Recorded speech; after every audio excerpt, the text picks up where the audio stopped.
A Hezbollah drone just killed an Israeli soldier inside southern Lebanon. Israeli media said Staff Sgt. Michael Tyukin, 21, from Ashkelon, serving in the Givati Brigade's reconnaissance unit, was killed when a Hezbollah FPV drone struck his position during operations in southern Lebanon. 4 other soldiers were wounded in the same attack. Separate regional reporting said an Israeli officer and a soldier were seriously wounded in another strike on a convoy deeper inside Lebanese territory, but that detail still lacks strong wire confirmation. The attacks came hours after Israeli forces crossed the Litani River for the first time since 2006 and advanced toward the outskirts of Nabatieh, issuing evacuation warnings for 7 more villages along the way. Israel pushed deeper into Lebanon, and the deeper it went, the harder Hezbollah hit back.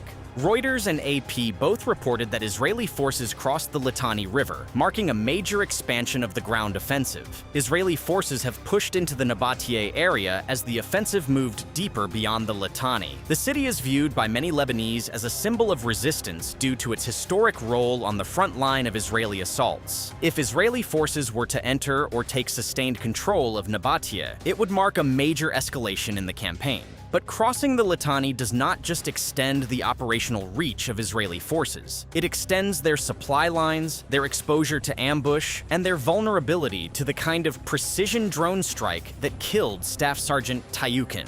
The weapon that killed Tyukin was not a rocket or an artillery shell. It was a first-person view drone, a small, cheap, explosive-laden UAV that can be guided directly onto a target with precision that conventional munitions cannot match.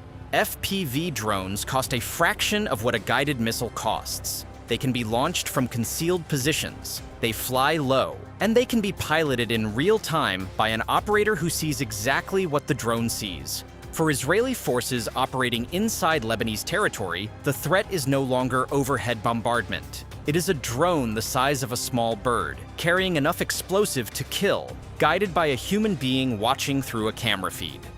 The shift from rockets to FPV drones is not incremental. It is a change in the nature of the threat. The challenge for Israel's military is compounded by a technological evolution that Hezbollah has introduced in recent weeks.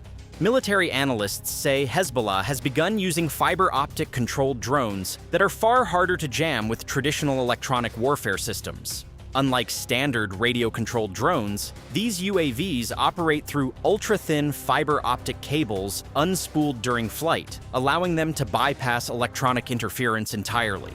That means the electronic countermeasures Israel has relied on to disrupt drone guidance systems do not work against this category of threat. Because the drone is guided through a physical cable, standard jamming is far less effective, and traditional spoofing methods may not work the same way. If the operator can see the target, the drone is very likely to reach it. Recent footage circulating online has been described as showing a Hezbollah drone striking an Israeli air defense asset, but the video has not been independently verified, and the Israeli military has not confirmed the incident. But if accurate, it represents a symbolic and operationally alarming moment. Iron Dome is the system Israel built to protect its population from rocket fire. If a drone can reach and strike an Iron Dome launcher, it raises questions about whether the defense architecture Israel has invested billions in is designed to handle the kind of threat Hezbollah is now deploying.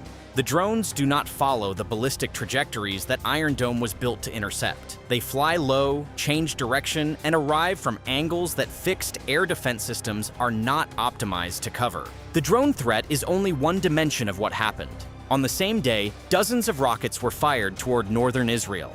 Rockets reportedly reached Safad and Nahariya during the barrage, a sign that Hezbollah expanded the geographic scope of its response. Israeli Channel 13 reported that the military was surprised both by the scale of the attacks and by Hezbollah's decision to alter its response strategy following the expansion of Israeli ground operations. According to Channel 13, the situation in the north had become utter chaos after the barrage, with authorities struggling to contain the rapidly evolving security situation. Videos circulating online showed air defense interceptions lighting up the night sky as warning sirens echoed across multiple communities. Israeli media reported that warning sirens have sounded hundreds of times across the north since the ceasefire began, underscoring how thin that truce has become.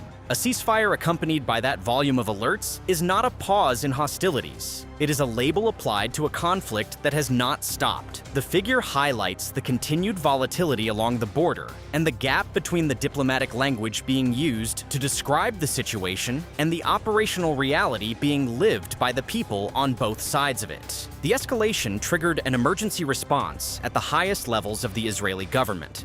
According to Israeli media, Prime Minister Benjamin Netanyahu convened an urgent security assessment with Defense Minister Israel Katz, Chief of Staff Eyal Zamir, and senior military commanders overseeing northern operations. The emergency discussions came after what Israeli media described as an unexpectedly large barrage. The fact that the military was described as surprised by the scale and the shift in Hezbollah's strategy suggests that the expansion of ground operations past the Litani may have triggered a response that Israeli planners did not fully anticipate. Hezbollah appears to have changed its approach in response to the deeper Israeli advance, and the first indication of that change was a dead soldier and a chaotic night across the north. Hezbollah did not limit its operations to the drone strike that killed Tyukin.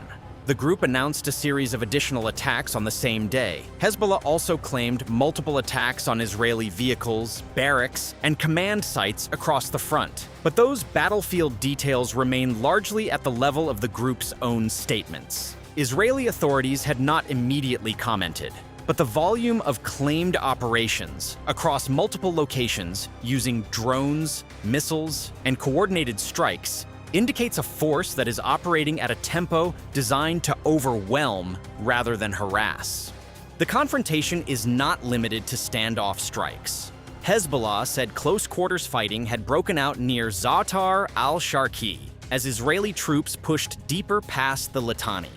The reported clash came a day after the Israeli military announced an expansion of its ground incursions. That account should stay attributed to Hezbollah, but if accurate, it means fighting is reaching deeper into contested areas.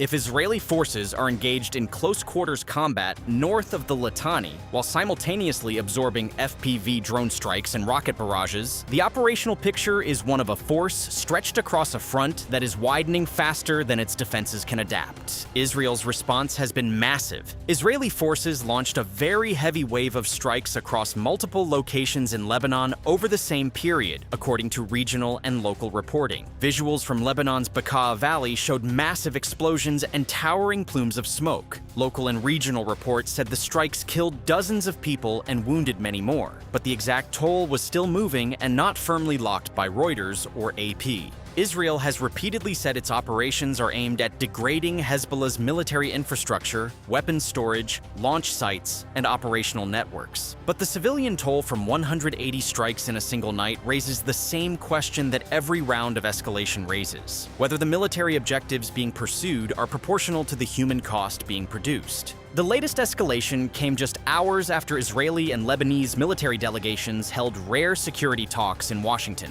The talks were the fourth round since the current conflict erupted and were expected to focus on border security, ceasefire enforcement, and mechanisms to prevent further escalation. US-brokered negotiations are scheduled for early next week, but the timing of the Hezbollah drone strike, the rocket barrages, and the Israeli response raises the question of whether the diplomatic track and the battlefield are operating in the same conflict. Talks in Washington, drone strikes in Lebanon, dead soldiers, chaos in northern Israel, and 180 airstrikes across the Bekaa Valley, all within the same 48 hours. The pattern that is emerging from southern Lebanon is not complicated.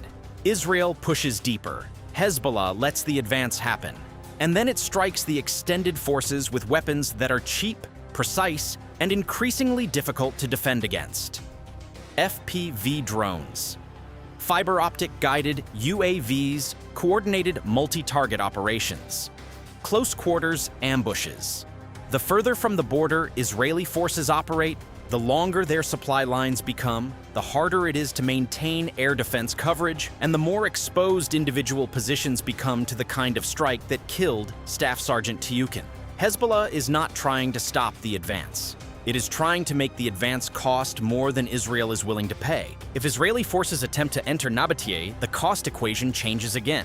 Nabatieh is a city, not a village. Urban operations require infantry in close contact with civilian populations, inside buildings, on streets, in terrain where drones and ambushes are most effective, and air superiority is least useful. Nabatieh is also a symbol. For the Lebanese population, particularly the Shia community in the south, Nabatieh represents resistance. Any Israeli operation inside the city would carry political consequences as heavy as the military ones. The question is whether the Israeli military, after crossing the Litani and absorbing FPV drone strikes and rocket barrages, will continue pushing toward Nabatieh, or will conclude that the cost of the advance has already exceeded what the current objectives justify. So this is what May 31st produced. Israel crossed the Litani River. Israel pushed deeper, and Hezbollah's response followed quickly. A 21-year-old Givati soldier was killed by an FPV drone. 4 more were wounded. An officer and a soldier were seriously injured in a convoy attack. Rockets reached Safad and Nahariya for the first time since the ceasefire. Channel 13 described the situation as utter chaos. Sirens have sounded hundreds of times since the ceasefire began. Netanyahu called an emergency meeting. Hezbollah claimed strikes on multiple targets across the front. And Israel responded with a massive wave of airstrikes that local reports say killed dozens. The ceasefire is a word, the battlefield is a fact, and the drone that killed the soldier appears to have been guided in real time, which is exactly what makes FPV attacks so difficult to defend against. Subscribe to WLA for daily geopolitical analysis.